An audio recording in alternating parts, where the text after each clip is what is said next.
दोस्तों, मैं doctor Sanjay Sharma, international pain physician. Coccydynia एक समस्या होती है जो हमारे कमर का जो नीचे का हिस्सा है, कॉक्सिक्स कहते हैं, जिसके अंदर से जो हमारी स्ट्रक्चर सबसे जो स्पाइनल कॉर्ड की जो स्पाइनल लेवल है उसकी सबसे लास्ट स्ट्रक्चर होती है, उसके अंदर से पेशेंट को दर्द होता है। ये दर्द एक्यूट से क्रॉनिक तक पहुंच जाता है। एक्यूट मीन्स इनिशियली कोई ट्रॉमा हुआ है, चोट लगी है, पोजीशन में कोई डिफेक्ट आया है, या हमारी कोई उठने बैठने की कोई समस्या हुई है, या कोई ऐसी बीमारी हो उस लेवल के अंदर से जिसके कारण वो दर्द आता है। और इस अवस्था के अंदर से कोई भी जो डॉक्टर होता है, एनाल्जेसिक या कोई रेस्ट या कोई हमारा फॉर्मेंटेशन या और कोई जो भी उपलब्ध अपनी ट्रीटमेंट है वो उनको देते हैं।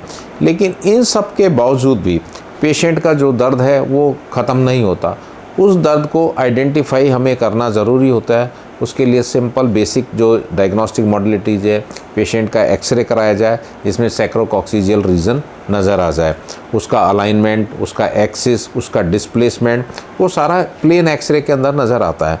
यदि उनकी कोई सॉफ्ट इंजरी है ना, सॉफ्ट टिश्यू इंजरी है, तो उस केस के अंदर से जैसे हमारा कोई लिगामेंट है, सैक्रोकॉक्सिजियल लिगामेंट है, और जो सपोर्टिंग लिगामेंट्स होते हैं उस जो स्ट्रक्चर है उसको सपोर्ट करने के लिए उनमें यदि कोई ट्रॉमा हुआ है तो उसके लिए हमें एमआरआई कराना ज़रूरी होता है।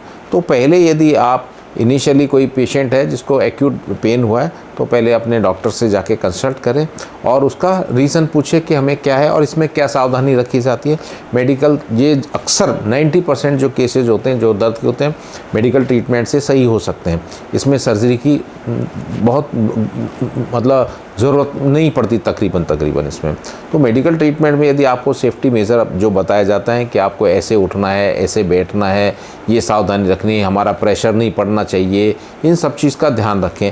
और साथ के अंदर से जो ट्रीटमेंट आपको बताया डॉक्टर साहब ने, जैसे कोल्ड फॉर्मेंटेशन है, कोई सपोर्टिंग वो है, आपका जो डफनेट होता है उसको लगा के रखें। जब ड्राइविंग करें तो अपनी सीट के नीचे लगा के रखें।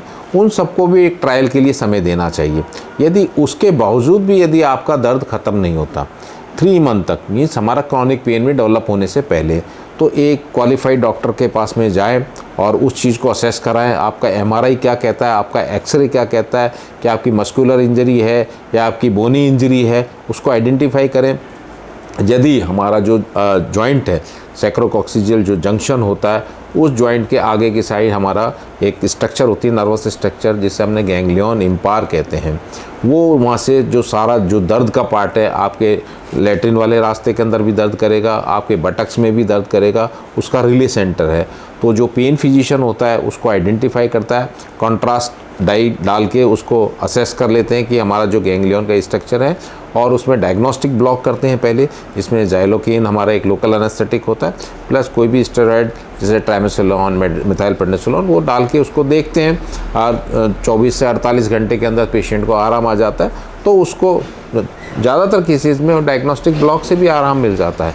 ये नहीं कि इसके अंदर से कि डायग्नोस्टिक ब्लॉक मॉडलिटी है आपको आइडेंटिफाई करने के लिए, क्योंकि आपने वो दवाई डाल दी जो इससे के लिए आपको ज़रूरत होता है। तो वो जो पार्ट आ रहा है, जो दर्द वाला पार्ट आता है, उसको कंफर्म हो जाने के बाद में आप रेडियो फ्रिक्वेंसी अब्लेशन हम कर सकते हैं, जो गैंग्लियन इम्पार होता है, और उसके बाद में उस पेशेंट का दर्द ख़त्म हो जाता है। और जो आपको सावधानियाँ बताई हैं, जो मेडिसिन बताई हैं, आप उनका यदि पालन करेंगे तो इस समस्या से स्थायी रूप से समाधान मिल सकता है। Thank you.